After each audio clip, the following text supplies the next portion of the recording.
স্থানীয় ও জাতীয় পত্রিকার সপ্তাহের শীর্ষ সংবাদ নিয়ে আপনাদের সাথে আছি আমি নাহিদা খান সুরমি। 23 মে দৈনিক সিলেটের ডাক। ঈদুল আজহাকে ঘিরে বাজারে আসছে 20, 50 ও 1000 টাকার নোট। তবে গত ঈদুল ফিতরের আগে কোনো নতুন নোট ছাড়েনি বাংলাদেশ ব্যাংক। তবে এইবার ঈদুল আজহাকে কেন্দ্র করে বাজারে আসছে নতুন নকশার 20, 50 ও 1000 টাকার নোট। 23 মে দৈনিক সিলেটের ডাক। আগামী 31 মে ঢাকায় আসছে চীনা বাণিজ্যমন্ত্রী ওয়াং ওয়েনতাওয়ের নেতৃত্বে 150 ব্যবসায়ী প্রতিনিধি দল। ধারণা করা হচ্ছে এই সফরটির মাধ্যমে বাংলাদেশের চীনা বিনিয়োগ আরও বাড়বে।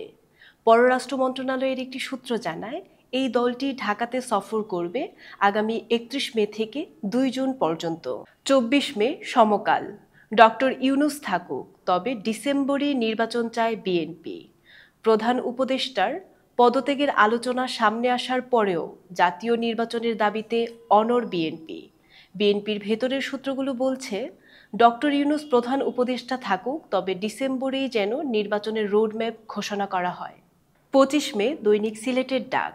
প্রধান উপদেষ্টার সঙ্গে 3 রাজনৈতিক দলের বৈঠক। গত শনিবার দেশের চলমান পরিস্থিতি নিয়ে বিএনপি, জামায়াতে ইসলামী, জাতীয় নাগরিক পার্টির সঙ্গে বৈঠক করেন প্রধান উপদেষ্টা। রাজনৈতিক দলগুলোর বরাতে জানা যায়, দেশের চলমান রাজনৈতিক পরিস্থিতি এবং নির্বাচন নিয়ে আলোচনা করা হয়েছে। 25 মে সমকাল। গোপালগঞ্জ নয়, দেশে প্রথম ভ্যাকসিন প্ল্যান্ট স্থাপিত হচ্ছে মুন্সিগঞ্জে। সিরাজদি খান কেমিক্যাল ইন্ডাস্ট্রিয়াল পার্কে এই কারখানাটি স্থাপনের সিদ্ধান্ত নিয়েছে স্বাস্থ্য মন্ত্রণালয়। গোপালগঞ্জে এই প্ল্যান্ট স্থাপনের পরিকল্পনা থেকে সরে এসেছে সরকার। 26 মে দৈনিক সিলেটের ডাক। আগামী ডিসেম্বরের মধ্যেই নির্বাচন হতে হবে। বিএনপির ভারপ্রাপ্ত চেয়ারম্যান তারেক রহমান বলেছেন, আগামী ডিসেম্বরের মধ্যেই জাতীয় সংসদ নির্বাচন অনুষ্ঠিত হতে হবে। হুমকি ধামকি উপেক্ষা করে সরকারের গঠনমূলক সমালোচনা জারি রাখতে হবে। 27 মে সমকাল। টোকিওর কাছে $100 কোটি বাজেট সহায়তা চাইবে ঢাকা। 4 দিনের সফরে জাপান যাচ্ছেন প্রধান উপদেষ্টা ডক্টর মোহাম্মদ ইউনূস। সফরকালে নিক্কি সম্মেলন ছাড়াও তিনি জাপানের প্রধানমন্ত্রী শিগেরু ইশিবার সঙ্গে দ্বিপক্ষীয় বৈঠক করবেন। দ্বিপক্ষীয় বৈঠকে সই হবে 7 সমঝোতা স্মারক। 28 মে দৈনিক ইত্তেফাক। বাংলাদেশের আকাশে আজ বুধবার জিলহজ মাসের চাঁদ দেখা গেছে। আগামীকাল বৃহস্পতিবার 1446 হিজরি সনের জিলহজ মাস গণনা শুরু হবে। জিলহজ মাসের 10 তারিখ অর্থাৎ 7 জুন বাংলাদেশে উদযাপিত হবে পবিত্র ঈদুল আজহা। 30 মে দৈনিক ইত্তেফাক। বিসিবিতে নতুন সভাপতি।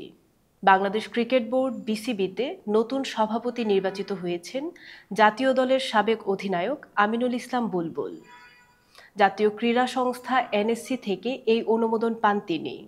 শুক্রবার বিকেলে বিসিবি পরিচালকদের ভোটে নতুন সভাপতি হয়েছেন বাংলাদেশের প্রথম টেস্ট সেঞ্চুরিয়ান। 31 মে দৈনিক সিলেটের ডাক। পৃথিবী রক্ষায় তরুণদের 30 ক্লাব গড়ে তোলার আহ্বান। টোকিওর সোকা বিশ্ববিদ্যালয়ে বক্তৃতাকালে অধ্যাপক ডক্টর মোহাম্মদ ইউনূস তরুণদেরকে 30 ক্লাব গড়ে তোলার আহ্বান জানান। সেখানে তিনি শূন্য দারিদ্র্য, শূন্য বেকারত্ব এবং শূন্য কার্বন নিঃসরণের কথা বলেন। 30 ক্লাব সম্পর্কে তিনি আরও বলেন, 5 জন ব্যক্তি একত্রিত হয়ে 30 ক্লাব গড়ে তুলতে পারে। সেখানে তারা প্রতিজ্ঞাবদ্ধ থাকবে যে তারা কোনো কার্বন নিঃসরণ করবে না। সাপ্তাহিক শীর্ষ সংবাদ পেতে দৈনিক সিলেটের ডাক মাল্টিমিডিয়ার সাথেই থাকুন। ধন্যবাদ।